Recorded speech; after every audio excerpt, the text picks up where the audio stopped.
বিচ্চ ডটের বিদ আপনাদেরকে স্বাগত জানাচ্ছি। আমি মামুন আহমেদ। জুলাই গণ অভ্যুত্থান 2024 শহীদ পরিবার ও জুলাই যোদ্ধাদের সংবর্ধনা ও আলোচনা অনুষ্ঠান তারিখ 5 আগস্ট 2025 ইংরেজি মঙ্গলবার সকাল 10 ঘটিকা, স্থান সার্কিট হাউস প্রাঙ্গণ, চট্টগ্রাম। ফরিদা খালুর জেলা প্রশাসক আর অন্যান্য নেতৃবৃন্দ এখানে উপস্থিত ছিলেন।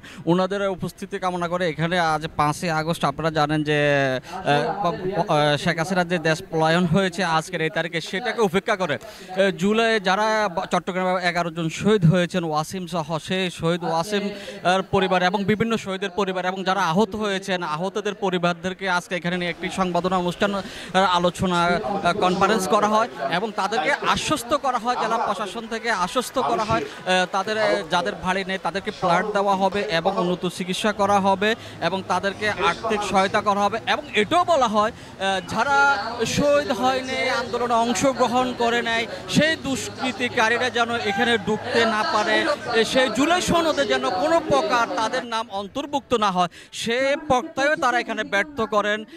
যারা জেলা প্রশাসক এখানে ছিলেন তিনি আসলে সেই কথাগুলি বলেন, যারা কোনোভাবে যেন এখানে অন্তর্ভুক্ত না, যারা মূলত শহীদ হয়েছেন, সংগ্রামে নেতৃত্ব দিয়েছেন এবং সামনের কাতারে ছিলেন, আহত হয়েছেন, চিকিৎসাধীন আছেন, মূলত জুলাই সনদ যেন তাদের নামে হয় সেই আশা এখানে ব্যর্থ করে ব্যর্থ ভাষায় ওনারা ওনাদের এখানে বক্তব্য প্রকাশ করেন এবং জুলাই পরিবারদেরকে নিয়ে তারা তাদের এখানে যে আয়োজনটা আজকে এটা ছিল, আমি একটু করে আপনাদেরকে দেখানোর চেষ্টা করছি আমাদের ক্যামেরার মাধ্যমে। যারা এখানে উপস্থিত ছিলেন তারা এখানে আজও আছে, সবাইকে একত্রিত করে যারা শহীদ হয়েছেন, আমি আবার বারবার বলে যারা এখানে শহীদ হয়েছেন, যারা আহত হয়েছেন তাদেরকে নিয়ে মূলত এই অনুষ্ঠানটি এখানে আজকে হয়েছে 5 আগস্ট। যে আমাদের জনগণের সঙ্গে থাকা দরকার, এটা পুলিশের বিরাট ব্যর্থতা। এবং আমি বলবো এই জায়গায় এখানেও আবার রাজনৈতিক নেতৃত্বের প্রতি আমি দয়া করে রিকোয়েস্ট করব, আজকে বিডিআর হত্যাকাণ্ড সংক্রান্ত যে নতুন কমিশন গঠন হয়েছে, আপনারা যদি কোনো সুযোগ পান পুলিশের এই ব্যর্থতা বিষয়গুলো নিয়ে একটা কমিশন গঠন করে জানার চেষ্টা করেন, পুলিশ কেন এই কাজগুলো করলো, কাদের নেতৃত্বে, কাদের প্ররোচনায়, কাদের ব্যর্থতায়, কাদের প্ররোচনায়, কাদের ব্যর্থতায়। এটা কি ইন্টারনাল কোনো ইস্যু ছিল নাকি কোনো বহিঃশত্রু কাজ করেছে? এই বিষয়গুলো মনে হয় ভাববার সুযোগ আছে, আপনারা দয়া করে করবেন। কারণ পুলিশকে তো রাখতে হবে, পুলিশ ভালো করুক খারাপ করুক রাখতে হবে। আমাদের পুলিশের প্রায় 44 জন সদস্য যার জীবন দিয়েছে, তারা হয়তো অনেকেই এই ঘটনা ছিলও না, কেউ কেউ হয়তো ছিল, কিন্তু এদেশের মানুষ তো তারাও, এদেশের হাজার হাজার ছাত্র জনতা আমাদের জীবন দিল আমাদের পুলিশের নেতৃত্বের ব্যর্থতার কারণে।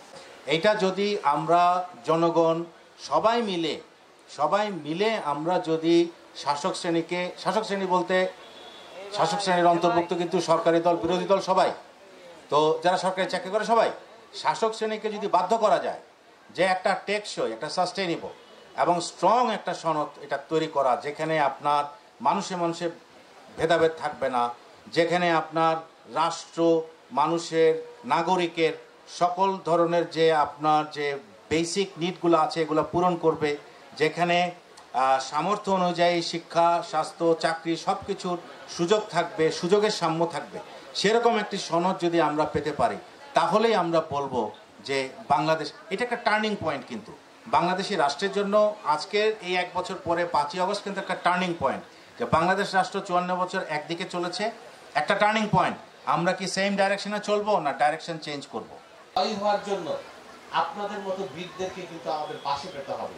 প্রশাসন কিন্তু একা কিছু করতে পারবে না, কিন্তু আমরা প্রশাসন এই প্রথমবারের মতো আমরা আশা করেছি, এখনো স্বপ্ন দেখছি যে জনগণের এই মানে আপনারা যে স্বপ্নে বৈষম্যহীন এবং দুর্নীতিমুক্ত বাংলাদেশ গড়তে চেয়েছিলেন সেটা আমরাও গড়তে চাই।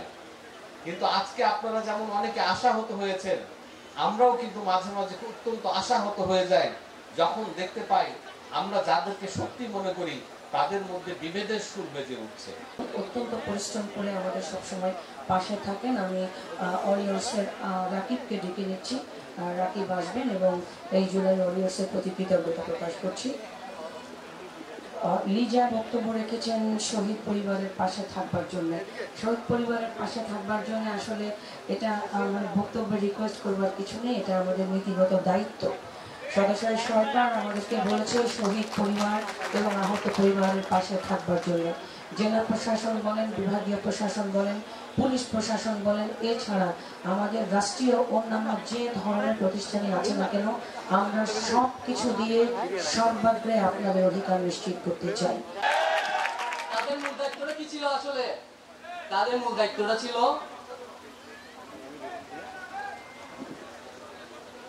আমাদেরকে যদি বলার স্বাধীনতা না দেয় তাহলে বাংলাদেশটা কেন? আজকে বাংলাদেশটা কেন? আমাদেরকে বলার স্বাধীনতা দিতে হবে। আমরা আগে স্বৈরাচারের কাছে নেই। আজকে যারা কেরিবাস করতে আসছে তাদের উদ্দেশ্যে একটু করে বলি, আজকে যে পেছনে যে আহতদের জন্য যারা কাজ করেছে, বিশেষ করে বলতে চাই এনাম ভাই, জসিম ভাইকে একটু স্টেজের জন্য অনুরোধ জানাচ্ছি। চট্টগ্রাম সার্কিট হাউস থেকে মামুন আহমেদ, বীর চট্টলা টিভি।